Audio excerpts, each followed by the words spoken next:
Good morning. Today I'll be doing an abdominal examination. So first of all, I'll make sure that I'm standing at the right side of my patient. Make sure that my patient is in an anatomical position. Then I'll greet my patient, introduce myself, and take permission. So, good morning.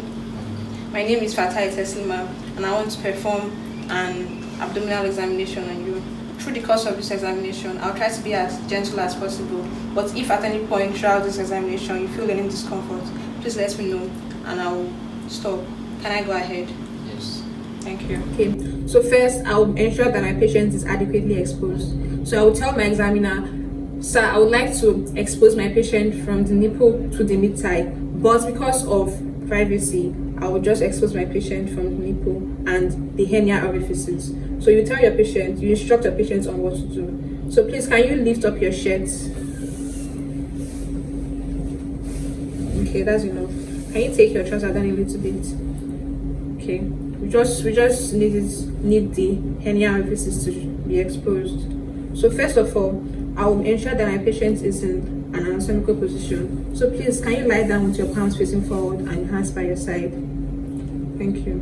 So I would inspect.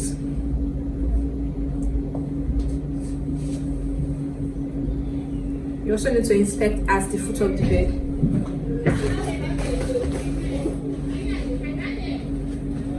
So you're inspecting for the shape of the abdomen. Could be flat, scaphoid, full, or distended. Then you check if the abdomen moves with respiration. Then you're also checking for scarification marks. As you can see, my patient has. So you ensure that whatever it is that you see on the abdomen, you report it. And you also check for the umbilicus, the shape of the umbilicus, and if it is swollen. So after you've inspected, you can report your findings. So my findings here would be abdomen was flat, moves with respiration, presence of scarifications all over the abdomen, and umbilicus is inverted. So the last part of inspection is asking the patient to look the other way and cough. So please, can you turn that way? Okay, can you cough? So when he coughs, what you're checking for, you're checking the hernia orifices, that's the inguinal regions, if you notice any bulging. Okay, you can turn your head back. The next part is the palpation. Before you start any abdominal examination, you need to know if there's anywhere in the patient's abdomen where the patients feel pain. So, sir, is there anywhere in your abdomen where you feel pain? Yeah. So can you touch it with one finger? Okay. The aim of this, can drop your hand. The aim of this is to ensure that that is the place that you palpate last, to prevent unnecessary pain. So when you start palpating, you start from the place diagonal from where the patient is feeling pain. So you start with your light palpation before you go for your deep palpation. Your light palpation is to elicit tenderness, and as you are palpating the abdomen, you ensure that you keep your eyes on the patient's face.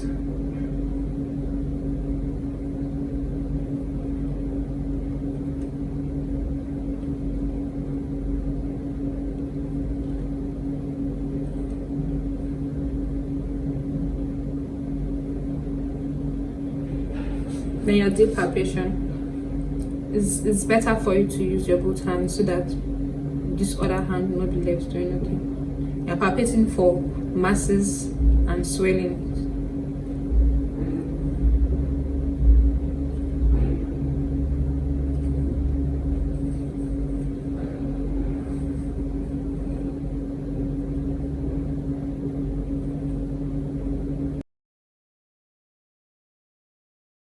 After your deep palpation across all 9 regions, you go to your organ palpation. You palpate for the liver and the spleen. So when you are palpating for the liver enlarges towards the right iliac fossa.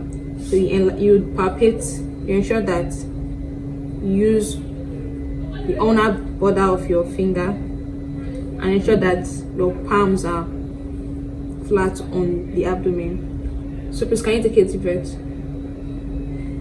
Okay. You ask the patient to breathe in where you feel the lower border of the liver. This is to ensure that you are actually palpating the liver. In most cases, the liver will not be enlarged, but in rare cases where there is hepatomegaly, you would want to measure the liver span. That is, liver enlarges below the subcostal margin. So in the case where the liver is enlarged, you use your tape to measure how much it enlarges away from the subcostal margin. So to measure the liver span, what you have to do is that you percuss from the clavicle, percuss the intercostal spaces from the clavicle till the area where you can percuss downwards, because liver as an organ is dull. But then as you percuss down, the area in the chest is resonant because of the lungs. When it gets to the liver, it becomes dull. That's where the upper border of the liver is. And then you percuss down to the point where you palpated for the liver, and then you measure the liver span. So after palpating for the liver, you also need to palpate for the spleen. So unlike the liver that enlarges vertically towards the right iliac fossa, the spleen is located at the left hypochondriac region, enlarges diagonally towards the right iliac fossa. So you also palpate towards that direction. So you palpate using the ulnar border of the palm. In this patient, it's not enlarged. You want to ballot the kidneys. The kidneys are located at the lumbar regions. So you want to palpate the kidney. Place your left hand underneath the lumbar region, and then your right hand is on top, is what you're using to palpate. So you're trying to ballot, so you're trying to see if you can feel the kidney. In a normal patient, you cannot feel the kidney because it's not enlarged, but in pathological situations, where the kidney is enlarged, you will be able to feel the kidney. So when you're balloting, you're trying to push the kidney towards your left hand as upwards superiorly. Then you do the same thing for the other side. You place underneath, and then your right hand will be on top, and you're trying to. Next, you want to percuss the abdomen. You want to check for ascites. There are two types of ascites: massive ascites and minimal ascites. So normally we start from massive ascites, because if a patient has minimal ascites, there's no way they will have massive ascites. So you start from your massive ascites and then you go lower. To check for massive ascites, you do your fluid through. So during fluid through, you want to dampen the abdomen. So you can ask an assistant or the patient, if the patient is cooperative, to dampen the middle of the abdomen. Just can you? Okay, like this. And then you place one hand, and then you are going to just flick. In a patient with massive ascites, you will be able to feel fluid movement at the other side, and then you repeat it. You can repeat for the other side. You just flick, and then you'll be able to feel fluid movement from the other side. Okay, and then you'd also want to check for minimal ascites. So in a situation where you checked for massive ascites and the patient does not have massive ascites, and you're suspecting that there might be ascites but it's minimal, you do your shifting downwards. So with shifting downwards, you place your hand at the midline of the abdomen, and I'm going to percuss laterally to the other end. So while I percuss, a normal abdomen should be tympanitic, but if there is ascites, it will be stony dull. So in a situation where I'm suspecting minimal ascites and I'm percussed this far and it's stony dull, to be sure, I will ask my patient to turn to the other side. So Sarkis, can you turn to the other side?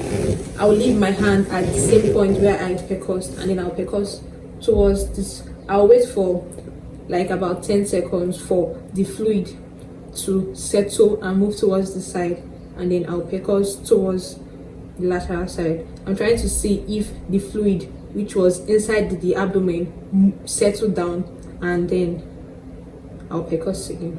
So I'm assuming that the fluid has settled. I'm going to percuss outwards. So you can turn back. So in the patient with minimal ascites, after the patient has turned to the other side, that part of the abdomen will be tympanitic because the fluid would have settled towards the other side. Part of the examination is the auscultation. So before you auscultate, you should check for renal angle tenderness. But in most cases, the examiner would prefer if you do that last so that you will not inconvenience your patient. So move on to my auscultation. You're auscultating for vernal and bowel sounds. For your vernal, you are going to measure 4 cm superior and 4 cm lateral to the umbilicus, or 2 finger threads, because we are assuming that 1 finger equals to 2 centimeters. So I'm going to measure 2 cm lateral and then 2 cm superior. So that's 2 cm superior lateral to the umbilicus. So you take your stethoscope, place it over the point where you head, and you should use the bell of your stethoscope to listen to. And then you listen. Ensure that the tips of your stethoscope is facing forward.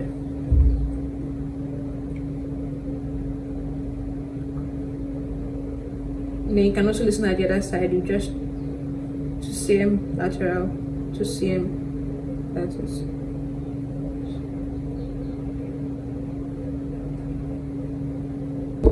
When you want to listen to your bowel sounds, you palpate for the anterior superior iliac spine, which is the bony prominence at this hip region, and the umbilicus. So you draw an imaginary line from the umbilicus to the anterior superior iliac spine, and then you measure the lateral to third and medial, lateral 1/3, and medial to third. So we are assuming that this is a straight line, and then you just measure. This is it, 1, 2, 3. So lateral 1/3 is going to be here, because we are using this point because we are assuming that this is the point of the ileocecal valve or the ileocecal junction. So you listen over 1 minute.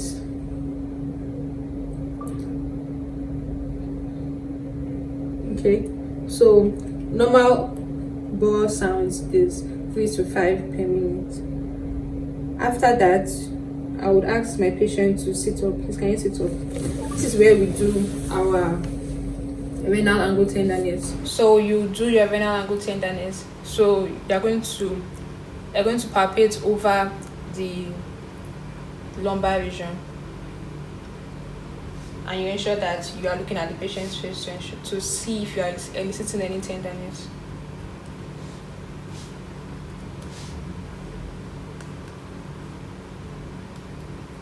Okay, you can lie down. So at this point, the last part of an abdominal examination is a digital rectal examination. You will tell your examiner that you would like to perform a digital rectal examination on your patients. In most cases, they would ask you not to worry, but it is essential that you add it. Then you thank your patient. Thank you very much. Then you ask the patient to cover up. So can you put down your shirt? Thank you. Thank your examiner as well.